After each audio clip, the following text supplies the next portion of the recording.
Hi YouTube. Today I'm going to show you how to make your own filter for your fish tank. Now, I've had lots of different filters now and I've always wanted one that is easy to maintain.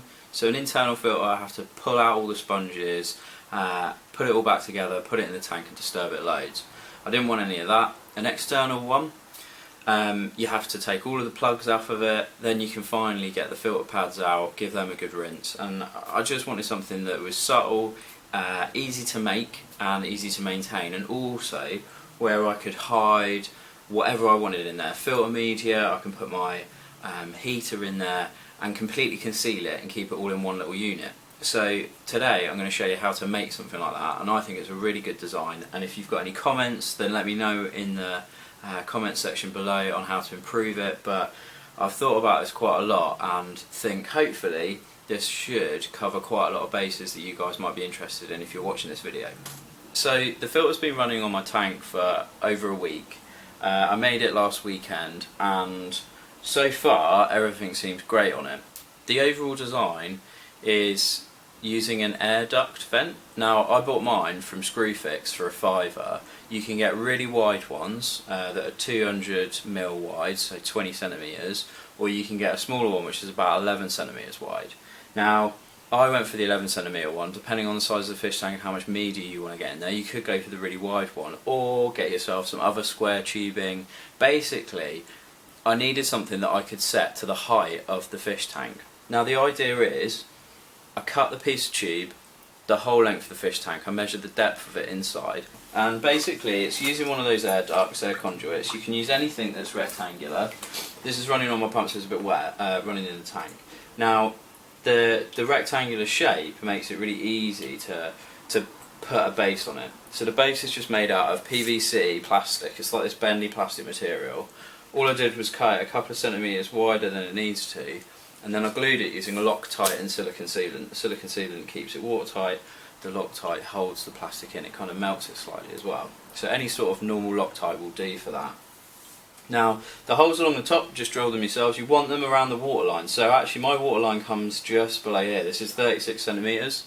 The Aqua Expert 70 that I've got it running in, that's how tall it is essentially. So the water line's around here. In hindsight I could have drilled a further row below it. Now you want to judge this based on the pump power. My pump's a 450 litre per hour pump, so that sucks quite a lot of water through.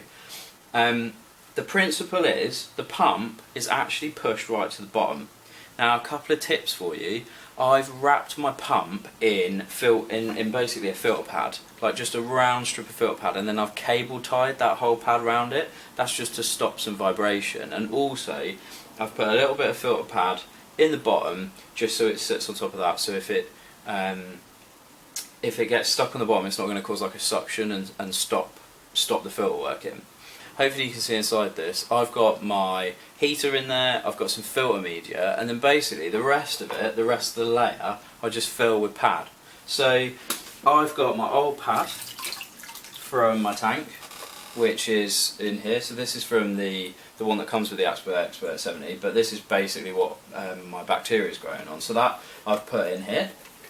I've got some really thin filter floss as well, and you can see this is just a week, and this is how much better this design is than the old pump. This is disgusting. Like, I've rinsed this out and it's absolutely filthy from 1 week. Now the one in here looks like after about 3 weeks, so it just goes to show how bad a job my old internal pump was doing. So that goes on right before, this is like your last stage of the filter, of the mechanical filtration, because when it gets to your filter media and below you want it to be as clean as possible. You can also see inside I've got a tube that runs all the way from the bottom of the pump. So the pump's sat down in this corner and the tube runs all the way up to the top. I've got a right hand bend. You can buy these on eBay. This is just an Eheim one. And then what I do is I connect a tube to that comes sort of like out this side of the tank, so it doesn't just do a loop inside the filter, it actually lifts it over, and there's enough clearance in the tank to get a tube over the top. You could also cut a groove if you needed to in the top of that. And that is it. You can put whatever you want in there. So 3 stages of filter pads if you want, like coarse, medium and fine. This is my fine obviously.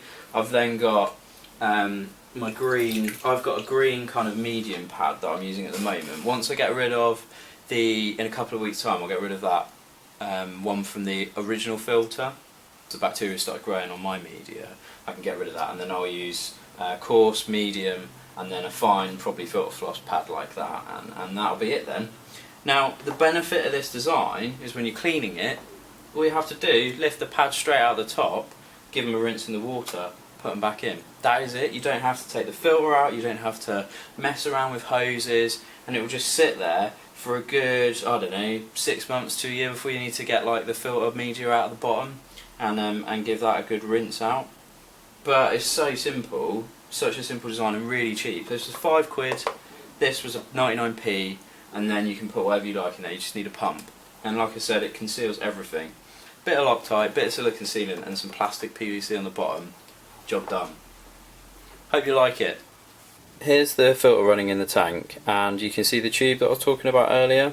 You can also see the elbow joint there, and I've put another one here just to get the surface of the water moving, and also to get some flow going around the aquarium. You can see then as well the water line there. Like I said, I could probably have drilled those holes a bit lower because I've got a few at the top as well, but that's kind of like at the moment working fine, and you can see in there the water level. Now if this does get blocked up with like stuff, you can see some of the going. I've just done a water change and there's sort of been some bits floating around. It does dramatically make a difference actually as these holes start to get blocked up. The water level starts to drop and you can start to hear the water kind of trickling like a fountain, and then you know that you need to sort of sort your sponges out or sort out any stuff that's blocked in the holes. But overall it kind of works. Like, it looks good in the aquarium. You can hardly see it. There's no heater, there's no cables. There's just the box in the corner doing the filtration for you. So give it a go. Like, the thing with that white tubing is you can cut it to any length that you like. It comes in a metre, and you can work out the right size for your tank. There's no reason why this wouldn't work for you guys. So try it out. Let me know in the comments if you've got any feedback, and thanks for watching.